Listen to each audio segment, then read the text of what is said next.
Good day, ladies and gentlemen. Welcome to another episode of CoinNewsExtra TV interview session.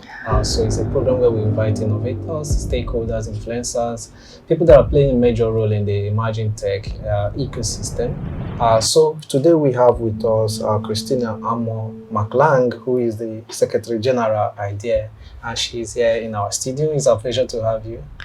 It is my absolute pleasure to be here with you guys in Lagos. I always say that Nigeria is one of the big four economies, right? Outside of India and China, along with Brazil, Pakistan, Indonesia, and now we're here, the largest economy in Africa. Okay. I know you've been in Nigeria for a couple of days now, so I know you are finding it interesting over here in Nigeria. Yes, no, absolutely. I think credit where credit is due. I'm here for the 70th birthday of our chairman in iDEA, Dr. Segun Aina, who also happens to be the father of Fintech across Africa and is also a global banking leader. Okay. So he has bucked so many perceptions and trends about being a leader in the global majority, and now he's extending his leadership, which started in Nigeria and Africa, to the rest of us in the global majority. It's interesting talking about fintech. Let's look at our topic. So building a borderless digital economy. I know how passionate you are about it, the role of fintech and blockchain. So let's look at iDEA, the organization you are the Secretary General. So what are the mission and vision around this? So the International Digital Economies Association is a collective of 90 countries in what we term as the global digital majority. Sometimes the global north calls it the global south, but given the fact that we represent 82% of the global population between South America, Africa, South Asia, Southeast Asia, and Central Asia, and even Australia and Oceania, that makes us technically the global majority. And we see that many of the digital economy leaders from fintech, e-commerce, blockchain, decentralized assets, creative digital economy, gaming, we all have the same needs around the world, and we wanted to find a way to continuously support each other. There are three key programs that we're primarily working on in iDEA. First is a fund for the global majority, and tied to it is actually an incubation and acceleration. What we've seen is many of the startups in the global majority countries tend to desire to leave the country for which they solve problems for. In traditional hubs like London, even Singapore in ASEAN, and the United States in Silicon Valley. But what if we can create these opportunities for the startups for both mentorship and money, and keep the startups where they need to solve problems for? So that's why we had developed this. And very important, one of our initial projects is a global majority payment network. And the reason for this is it's imperative that we create digital economy bridges across countries in the global south, global majority doing business. So, for example, between Brazil and Russia, there's a 1.5 billion US dollar trade that's happening in cut flowers. So we need to find a way to be able to bridge those opportunities. It's not just in those two regions, but around the world. Very recently, I had an experience trying to transfer money to Nigeria to a perfectly legitimate business. And it was not that easy. And when I learned in my short time here, the size of the payments, it's in the quadrillion, right? I don't even know how many zeros are in quadrillion off the top of my head. And that is just internal to the Nigerian economy. And that hasn't even unlocked the potential of connecting Nigeria to the rest of the world. So can you imagine, once you unlock those floodgates, wow, Nigeria is going to be very unstoppable. Okay, I see you are passionate about this. What inspires you taking a major role in this Asian region and even beyond when it comes to digital transformation, payment, Digital economies, right? Yeah. Let me tell you what triggered this passion, so to speak. Aside from the fact that all digital economy leaders primarily do it voluntarily, and it was important that we had we have a 24/7 always on support system for both learning, business exchange, support. That's one. Around 90% of every member in IDEA we have personally met. 30% and have work streams with. 30% of these countries, our members, are actually regulators and governments. The rest are either the unicorns, the leaders, and also the association leads in all these countries. And I remember I was in 10 Downing in 2013, at that time during the prime ministership of Prime Minister Rishi Sunak. And I saw the opportunity to really organize these leaders to work together.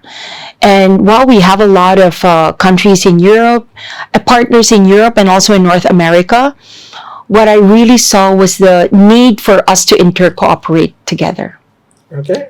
Let's look at the fintech role in the blockchain digital Sure. economy. We see a lot of things are happening in this blockchain sector, and nations are really looking towards that direction. I know initially at the early stage of this sector, many of these nations were skeptical. So how do you see fintech evolving in the Asian region, and the role the iDEA, your organization, will play in shaping this growth? Maybe let's talk about two very important regions for both fintech and also for blockchain and crypto, and that's ASEAN and Africa. And I'll tell you about the similarities of both.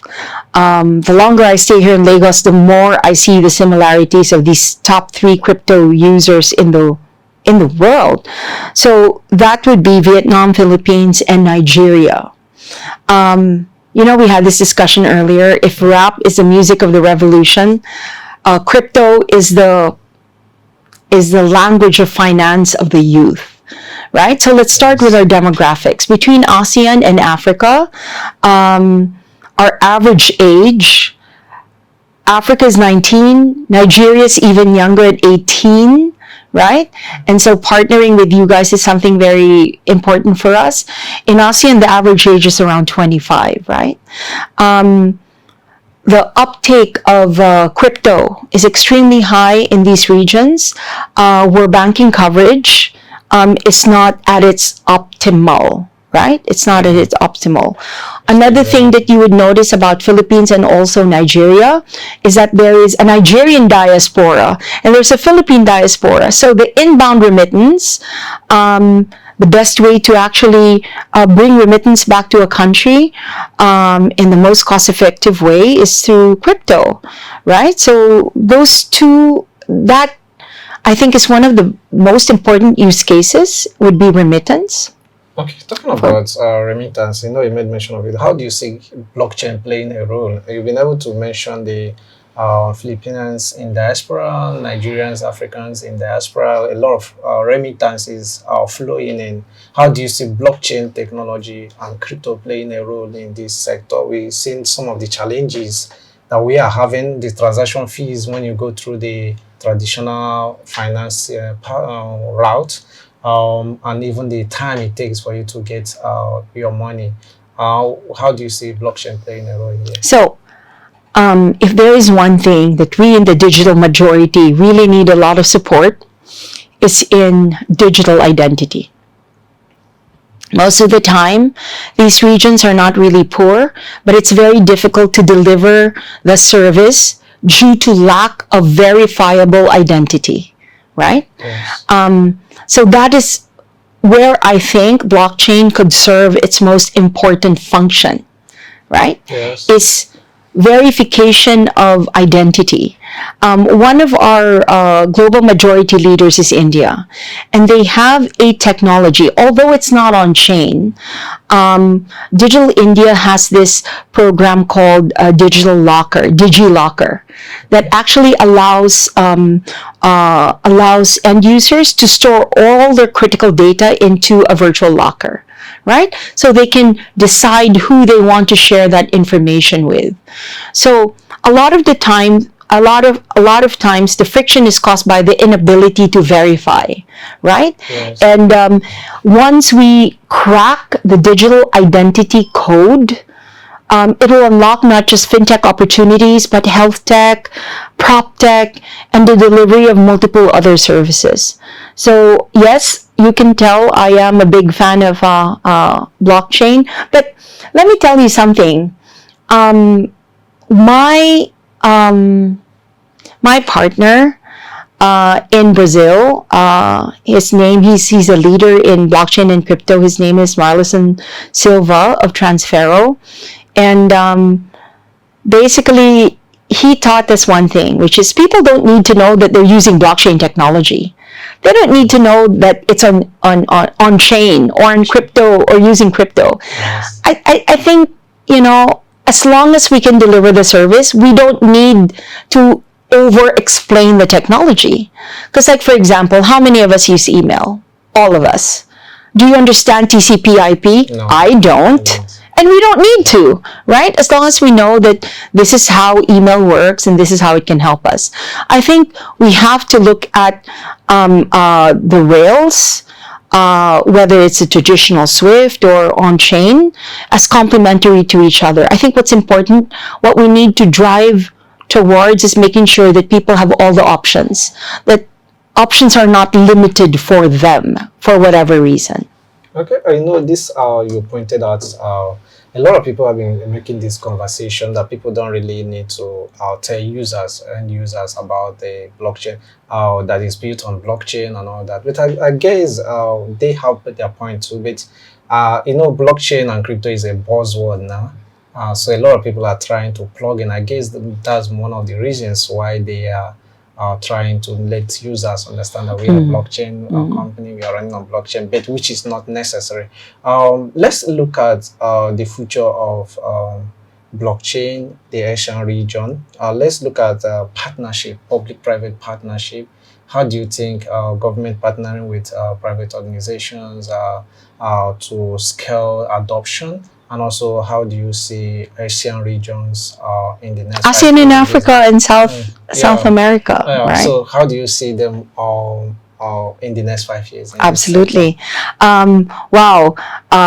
For one thing, one of the complementary technologies with blockchain is actually AI.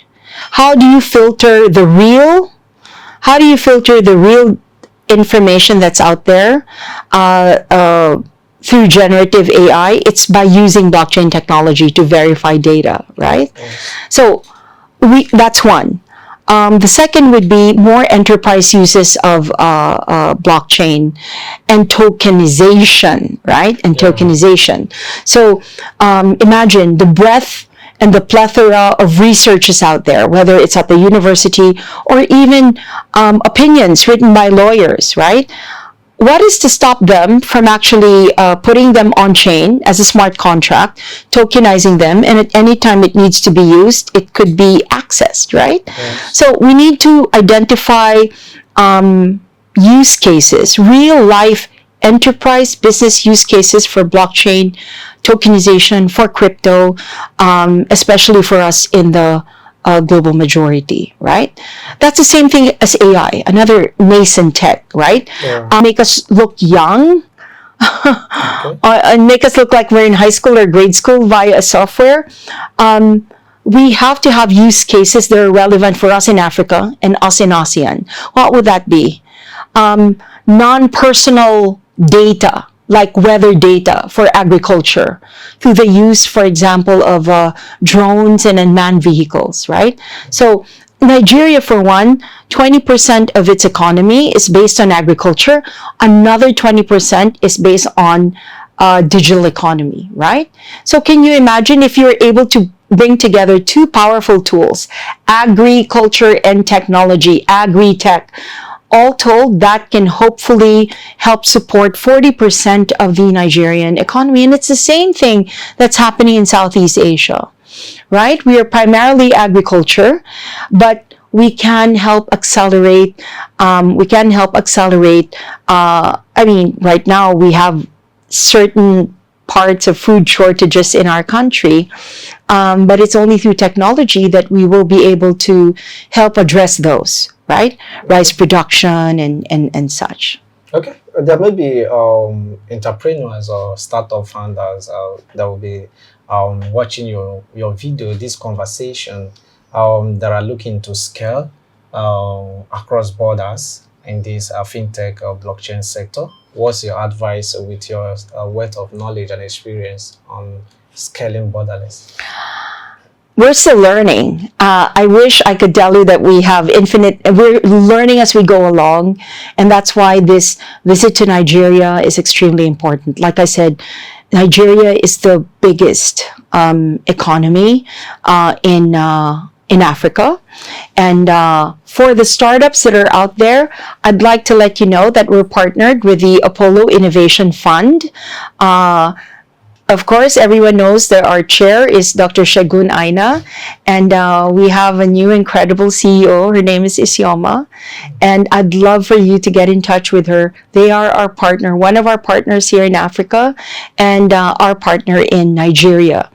I think it's important that we really start with the youth. So everyone talks about pre-series A, B, C, but I think what's important and what the work of Dr. Aina is doing that needs to be replicated is to start them young, when they're still in school, when all they have is an idea on a napkin, right?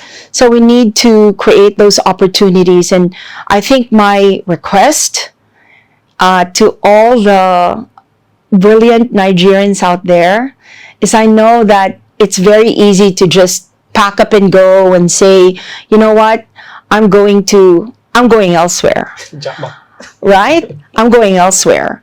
But the opportunities in a global digital economy where outsourcing can be key. Can you imagine learning skills here, earning in dollars or pounds, but being based here in Nigeria?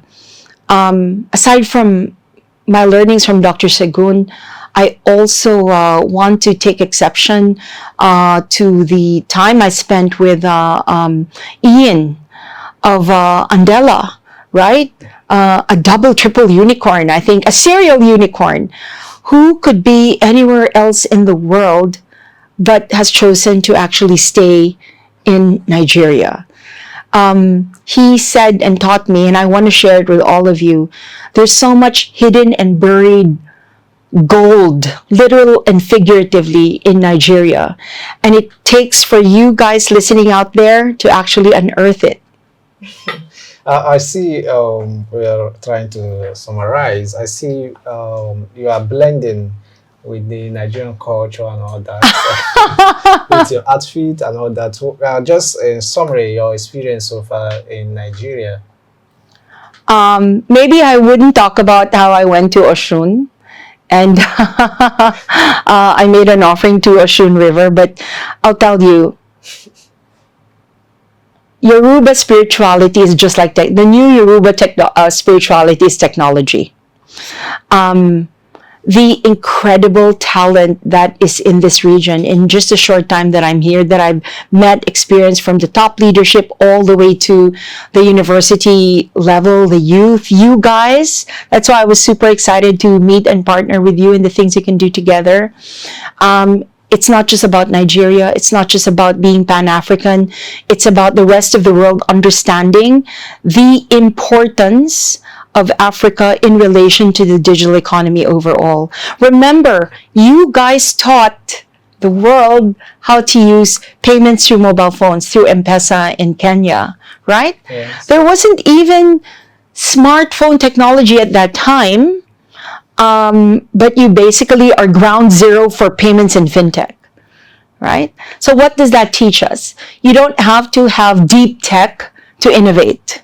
You don't have to have deep tech in order to be innovative, right? And to lead the world.